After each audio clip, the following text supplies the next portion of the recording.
Si les chevaux pouvaient nous dire leurs rêves, ils n'auraient qu'un mot, Chantilly. Leur paradis fait de forêts, de pistes moelleuses, d'herbes tendres et de soins attentifs. Ici, le cheval est roi depuis le XVIIIe siècle. Un prince leur avait alors construit les plus belles écuries de France. Elles sont toujours là, les chevaux aussi.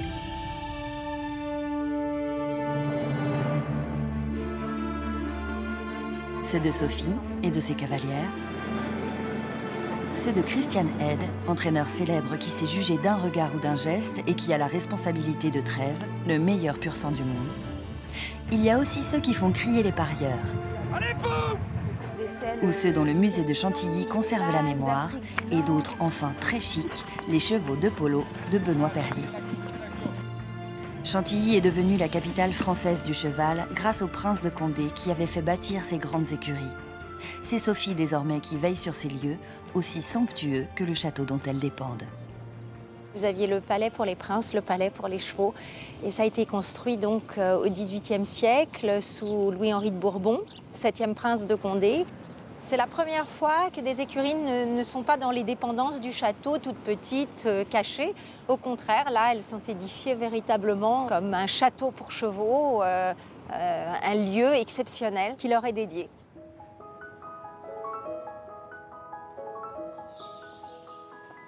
C'est mon père qui, en 1982, a créé le musée du cheval, le musée vivant du cheval. Alors ça a été une très très belle aventure parce que c'était une aventure familiale. Toute la famille vivait et vit toujours pour les grandes écuries. 25 ans après, c'est le prince Aga Khan qui a repris le musée et qui a monté cette fondation pour la sauvegarde du domaine de Chantilly. Là, c'est vraiment le cœur des grandes écuries. Nous sommes sous la coupole. C'est un dôme octogonal avec des sculptures partout. Où que vous soyez, c'est ce qui est fabuleux et qui est étonnant parce que chaque jour, on n'arrive pas à imprimer la beauté de ce lieu. Je sais pas, c'est un endroit qui a une âme, qui a beaucoup de force. Et c'est devenu notre espace scénique, notre lieu de spectacle et de démonstration.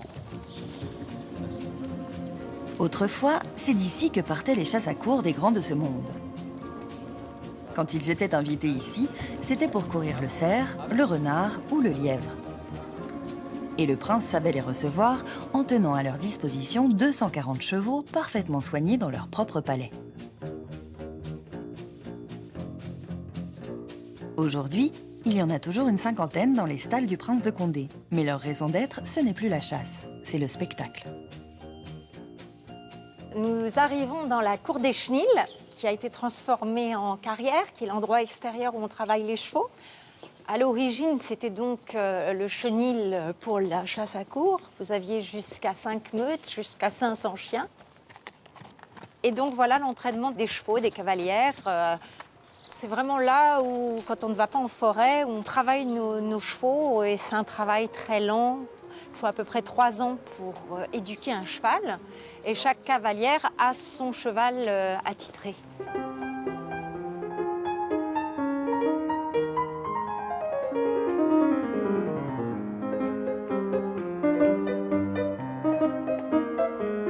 On a beaucoup de chevaux ibériques et la raison est toute simple, c'est que ce sont des chevaux dont les modèles étaient utilisés au XVIIIe siècle.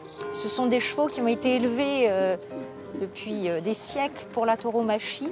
Et face au taureau, il faut être dans une arène, il faut être souple, courageux, très souple parce que l'arène est toute petite. Et donc c'est vraiment des chevaux formidables pour notre utilisation. C'est extrêmement tactile, c'est à un rien. Vous déplacez un petit peu vos doigts, vous déplacez un petit peu votre hanche, vous faites une petite torsion de la hanche et le cheval va comprendre et changer de pied, partir au galop, etc. Donc toutes ces petites finesses, eh bien, elles ne se développent que quand on connaît le cheval par cœur et qu'on le forme vraiment, enfin, on fait corps avec lui, c'est vraiment le mythe du centaure.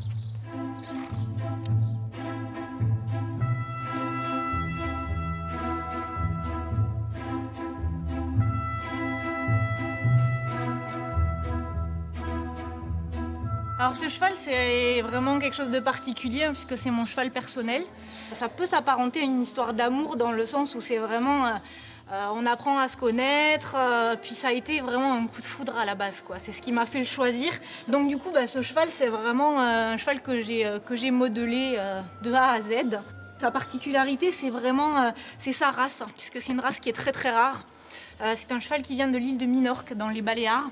Et c'est des chevaux qui sont très rares, il n'y en a que 2000 dans le monde. C'est des chevaux qui sont très curieux, qui sont de très bons chevaux de spectacle. Alors ils ont cette particularité d'être tous noirs comme ça. Et c'est vrai que dans l'imaginaire des gens, le beau cheval noir qui rentre en piste, c'est quand même quelque chose qui est vraiment ancré dans toutes les têtes. C'est bien mon nectar. C'est quelque chose de très très spectaculaire. Viens vite. Parce que ça peut être trop long. Que tu me traînes pas les pieds dedans. Faudrait virer ton soupule. Et mettre ça au-dessus de la chemise pour pas que ça fasse trop large. Okay. D'accord ? Ouais. Je file de l'autre côté. Je te laisse tout ça là. Je prends un micro-main.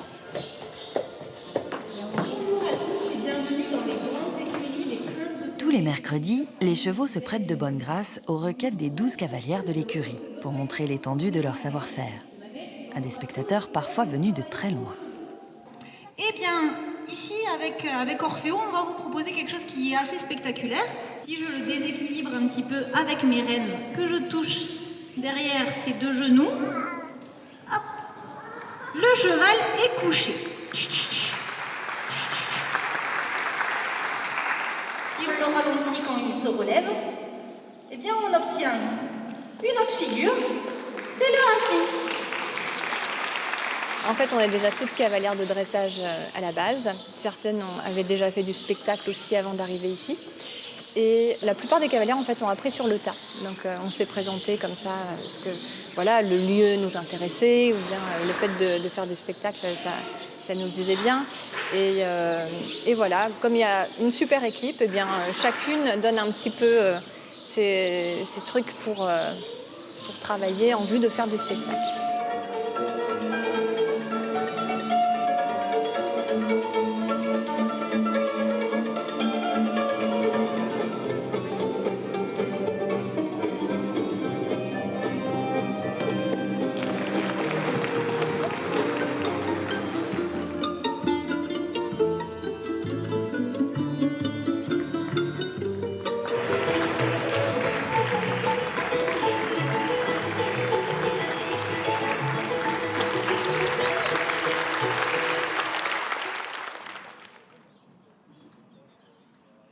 « 6 heures du matin, dans cette pépinière de pur sang, on est déjà au travail.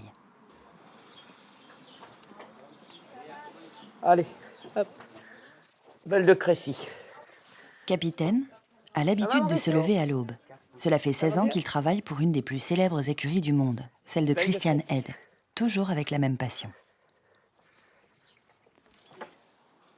Là, j'attaque ma 32e année dans les chevaux de course.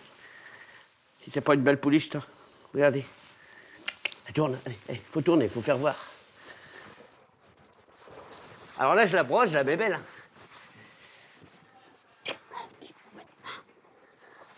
Alors ça, je lui étire les jambes pour que la selle se place bien.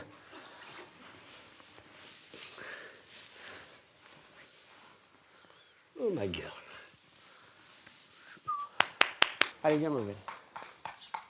Capitaine est aux petits soins pour ses chevaux.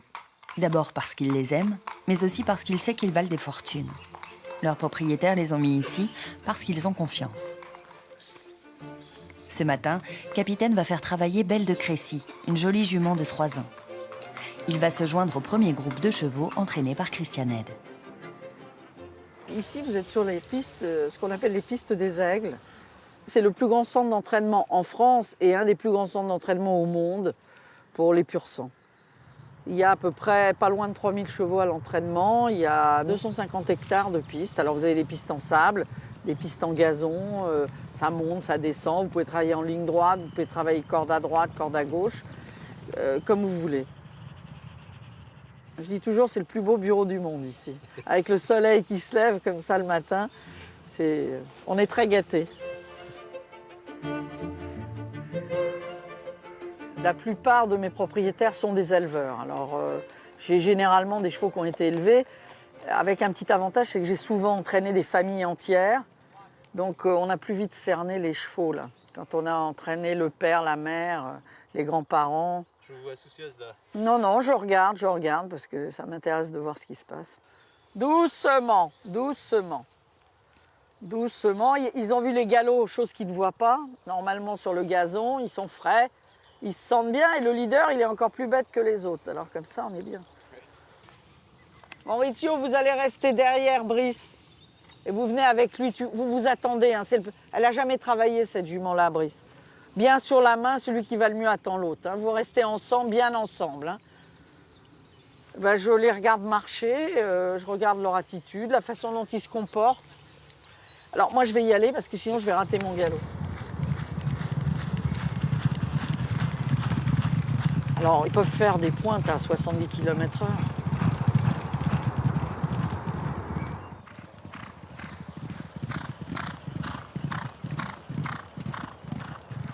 Elle était bien? Oui? Oui, parce que sinon, elle tire comme un treuil. Et la petite, ça la pousse. Mais elle était bien, hein? Oui, très bien. Viens, ma grande, viens. J'ai monté un cheval aussi en action. Oui, elle a une action énorme. J'aime bien écouter le cœur de mes chevaux comme ça, en mettant la main à plat. Ça me donne une indication, si vous voulez, si le cœur a marqué ou pas. La première qualité d'un entraîneur, je dirais que c'est l'observation. Tout est important, c'est les petits détails en réalité qui font que... Puisqu'il ne parle pas. Quand on fait U, le cheval, il donne ce qu'il a, hein, il fait ce qu'il peut. Mon arrière-grand-père entraînait ici, et le rond là où je tourne mes chevaux, mon arrière-grand-père était déjà là. Parce qu'à l'origine, il y avait beaucoup d'entraîneurs anglais ici à Chantilly. Moi, j'ai la chance d'être à la tête d'une très grosse écurie. Ça va faire maintenant 37 ans que j'entraîne. J'ai gagné pas loin de 3000 courses, j'ai gagné beaucoup de groupe 1, et les groupes 1, c'est les meilleures courses qu'on puisse... J'ai dû gagner à peu près 80 ou 81 groupes 1, ce qui est beau. Et j'ai gagné l'Arc de Triomphe l'année dernière avec Trèves, ce qui est là la plus belle course qu'on puisse gagner. Pour un entraîneur, c'est la cerise sur le gâteau, c'est le Graal. Hein. Et voilà, un minou. Voilà mademoiselle Trèves, laisse-la manger de l'herbe. Je vous fais les présentations. Alors Trèves, c'est la jument qui a gagné l'Arc de Triomphe l'année dernière. On ne peut pas faire mieux. En cheval de course, c'est pas possible. Elle est imbattue dans toute sa carrière, elle n'a jamais été battue. Elle a couru 5 courses, elle a gagné les 5 courses auxquelles elle a participé. Les chevaux comme ça, on n'en a pas beaucoup. Elle a une vitesse qui est extraordinaire, elle peut tout faire, elle peut suivre n'importe quel train. Elle a d'ailleurs le record du prix de Diane, elle a le record de l'Arc aussi, je crois. Enfin, elle est exceptionnelle. Mais sa qualité, elle l'avait en elle quand elle est arrivée. Hein. Moi, j'ai fait que l'utiliser le mieux possible. Lui donner du temps pour que physiquement, elle arrive à maturité. Les chevaux, ça grandit jusqu'à 5 ans. Donc, elle a 4 ans. Elle vient de prendre 4 ans. Hein. C'est une responsabilité, un cheval comme ça aussi. Hein. Imaginez-vous qu'il lui arrive quoi que ce soit, on est responsable. Hein. Donc, Ça coûte un peu cher, un cheval comme ça? Bah, ça coûte cher, oui. À l'achat, vous voulez dire? Bah aujourd'hui, oui, elle n'a pas de prix. C'est une jument. S'il fallait la vendre aujourd'hui, elle n'aurait pas de prix. Quand je dis pas de prix, c'est plusieurs millions. Hein. Toute la matinée, Christian Hed va observer ses pur sang. Chaque groupe a droit à environ 1h30 de sortie. Il faut que ce soit le matin et que les pistes aient été méticuleusement entretenues et préparées. Pas question qu'un cheval se blesse. Et l'après-midi, ils courront. Ils n'auront que quelques centaines de mètres à faire pour rejoindre le célèbre hippodrome de Chantilly, où l'on court depuis 1836. L'histoire raconte la chasse à courre, hein. Ils chassaient en forêt de Chantilly et ils ont fait une première course comme ça, factice, sur la pelouse via l'hippodrome. Il existait à l'époque des champs de course qui étaient au Champ de Mars à Paris, sur des petits champs de course. Ils enviaient beaucoup les Anglais qui avaient déjà Ascot et Newmarket. Et ils se sont dit, mais c'est là qu'il faut faire les courses grâce au terrain. On est sur des terrains qui, naturellement, sont sableux, donc, entre guillemets, faciles à entretenir et le cheval s'y sent bien.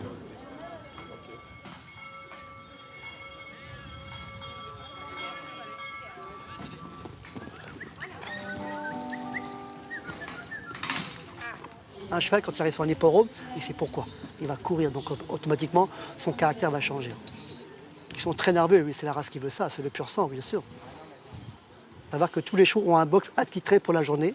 Un cheval arrive en moyenne 2 heures avant la course, il repartira 2 heures après. On va dire grosso modo, un cheval va rester 4-5 heures sur un hippodrome. À leur arrivée, les chevaux sont identifiés par une puce insérée dans leur encolure. Ensuite, on les échauffe en les faisant marcher une bonne demi-heure. Avant de rejoindre la piste, ils sont présentés aux parieurs qui évaluent leurs chances de victoire. Bonjour, moi ça serait le 10 à la place, s'il vous plaît. Le 10. Un petit tocard. Je joue rarement les favoris. Les favoris, vous touchez 2 euros. C'est quand même pas trop intéressant. Quand le tocard il arrive, au moins vous touchez une bonne somme. Et bon, là, c'est juste pour passer une bonne après-midi, tout ça. Juste pour se détendre. En général, on ne travaille pas trop avant la course, mais c'est la semaine qui précède les engagements. En général, les chevaux ont un dernier travail assez intense, à peu près 3 à 4 jours avant la course, avant l'épreuve. Tous les réglages se font le matin. En fin de compte, c'est un petit peu comme une Formule 1. Il faut que les réglages soient faits le matin, l'après-midi. Après, une fois que tout est fait, l'après-midi, on ne peut plus rien. Je ne dis pas qu'on gère rien, mais les réglages sont faits. Après, il faut faire les résultats. Comment il s'appelle le mien? Le mien, il s'appelle Pouf. Le 10, c'est Chopper. Allez, le 10. Allez, Pouf. Allez. Ici, il va être deuxième. Allez. Encore. Allez. C'est bon. Et voilà. J'ai hésité de le jouer tout. Mais non, fallait jouer le 10, je te l'ai dit. Tiens, Kratus, comment tu vas? Ouais. Là, je viens de toucher le 10, tiens. Non. Si. Comment dire? Oh, il est bon. Serge et ses copains sont des habitués de l'hippodrome. Ce sont des régionaux de l'étape. Et ils ont leur truc à eux pour choisir les futurs vainqueurs. Là, le 6, il est nerveux, là. Il y a des bons. Après, vous regardez les classements de ce qu'ils ont fait avant, mais c'est pas trop représentatif. Hein, je vais me placer 6 et 7, s'il vous plaît. Hein? T'as fait ça aussi? Ah bah, tu vois, je savais même pas. Non, parce que j'ai vu le 6 qui était énervé, là. Ouais.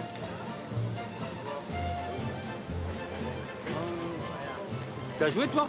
Là, j'ai joué vraiment. J'aime pas parce que. Je sais pas quoi jouer, en fait. J'aime pas parce que. Ouais, mais moi non plus, j'aime pas, mais bon, comme je savais pas trop. J'ai fait un couplet. Ah, t'as fait quoi? 3-6. 3-6. De leur côté, les jockeys, dont le poids est strictement contrôlé, ont fort à faire pour maîtriser les pur sangs qui n'ont qu'une idée en tête, galoper.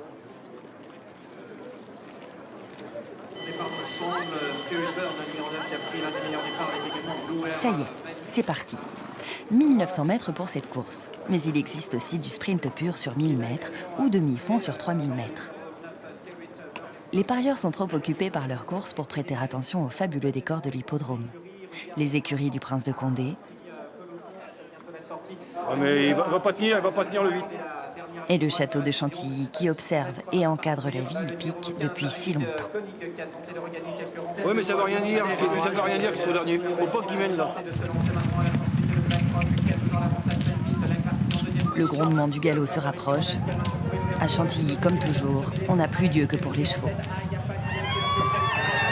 tout faire! Allez, tout faire! Ouais, j'ai jumelé! Ouais, je touche! Oh, je touche, j'ai jumelé! 6-7!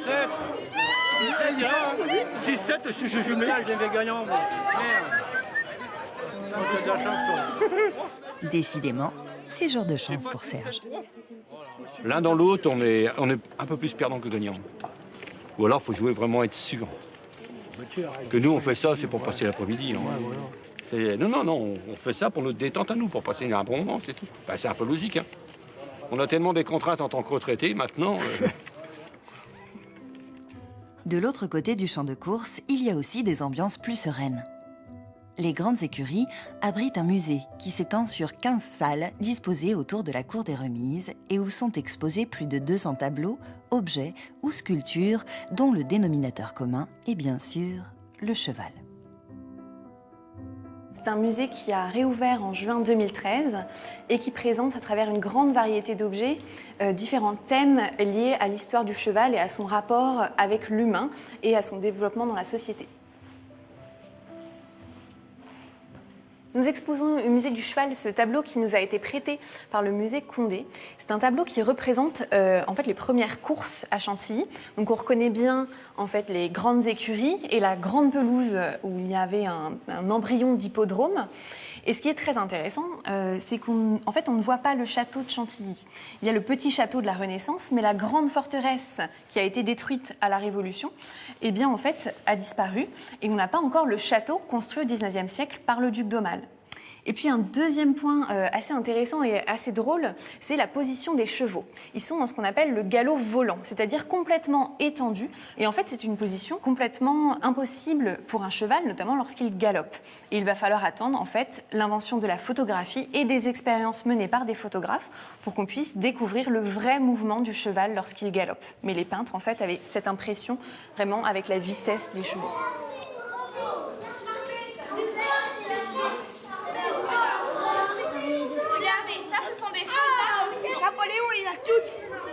Il y en a beaucoup de groupes, notamment des groupes scolaires qui viennent, et puis beaucoup de familles le week-end. C'est vraiment un musée accessible à tous. On a voulu mettre en place des éléments très didactiques, des écrans avec des films, des panneaux de salle assez simples à comprendre et qui peuvent être accessibles vraiment à tout le monde. Ceux qui connaissent déjà très bien le cheval et ceux qui ne connaissent pas du tout le cheval et qui veulent vraiment aborder cet animal.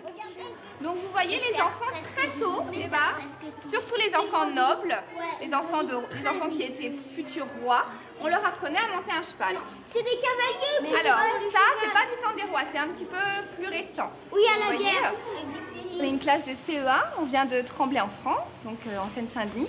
Et on est venu ici pour visiter à la base le château de Chantilly et profiter du musée du cheval. Pour qu'ils découvrent un petit peu un animal qui leur est cher. Donc voilà, le cheval à travers les âges. Ça servait à se déplacer à l'époque. Aussi pour les rois. À partir en chasse. Aussi pour faire des guerres. Autre objet assez anecdotique, ce sont ces bottes de postillon. Alors un postillon, c'est la personne qui était sur le premier cheval de l'attelage et donc c'est lui qui allait guider entre deux relais les chevaux. Et c'est lui qui, une fois arrivé au relais final, ramenait les chevaux seuls, cette fois-ci sans attelage, à leur relais d'origine. Et les relais de poste sur les routes françaises sont éloignés d'à peu près 7 lieues. Ce sont elles qui ont inspiré les bottes de 7 lieues de l'histoire du Petit Pousset. Le Petit Pousset n'aurait eu que 2 lieues à franchir pour sortir de la forêt de Chantilly et découvrir l'immense clairière du village d'Apremont où, là encore, le cheval est roi. Bienvenue au Polo Club du domaine de Chantilly. C'est un site dédié au sport, au polo avant tout. Un domaine de 220 hectares avec 9 terrains de polo et entre 300 et 700 chevaux de polo situés sur le domaine. Aujourd'hui, vous avez derrière moi un entraînement, des joueurs de l'équipe de France et des meilleurs joueurs professionnels actuellement sur le domaine. Vous avez 30 clubs de polo en France.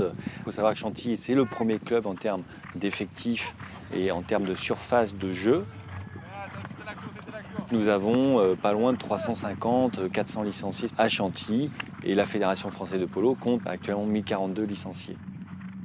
En moyenne, en France, c'est 4 manches. 4 manches, c'est 4 mi-temps de 7 minutes de jeu. Donc, en Argentine, dans les autres pays, ils arrivent à aller jusqu'à 6, voire 8 périodes. Donc il faut un cheval par période, parce que c'est du temps, c'est très physique en fait, c'est du sprint. Pendant les 7 minutes, c'est très intense. Donc on change de cheval à chaque fin de mi-temps. On change de côté à chaque but marqué.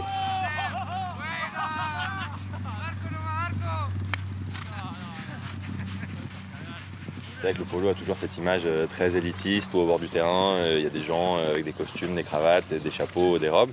Mais vraiment la majorité de l'année, c'est pas du tout comme ça. C'est vraiment un sport qui est très ouvert. Tout le monde peut venir voir les matchs. Dans quasiment tous les clubs de France, en fait, c'est gratuit. Tout le monde peut venir voir les matchs, il n'y a aucun dress code. Enfin, tout le monde est vraiment en t-shirt, en basket, au bord du terrain, il n'y a vraiment aucun problème. Et oui, on essaye un petit peu de changer ça, justement, dès qu'on rencontre des gens, discuter un petit peu avec eux et puis essayer de leur expliquer ce que c'est vraiment. C'est d'abord un sport avant d'être une façade avec le champagne.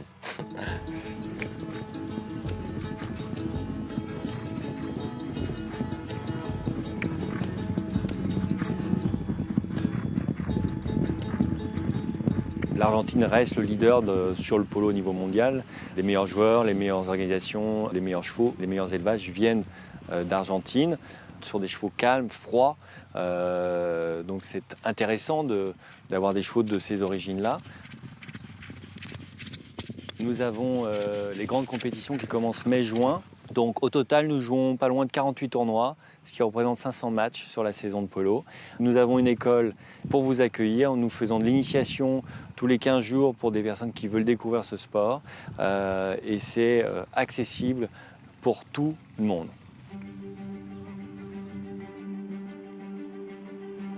Pour avoir droit à la grande pelouse, mieux vaut être très bon cavalier. Mais à Chantilly, il y a des chevaux pour tous les goûts et pour tous les niveaux. Ils font la fortune de la région depuis des siècles et ils font toujours le bonheur de nombreux amateurs. Les héritiers du prince de Condé sont presque 1 million à détenir une licence de la Fédération française d'équitation.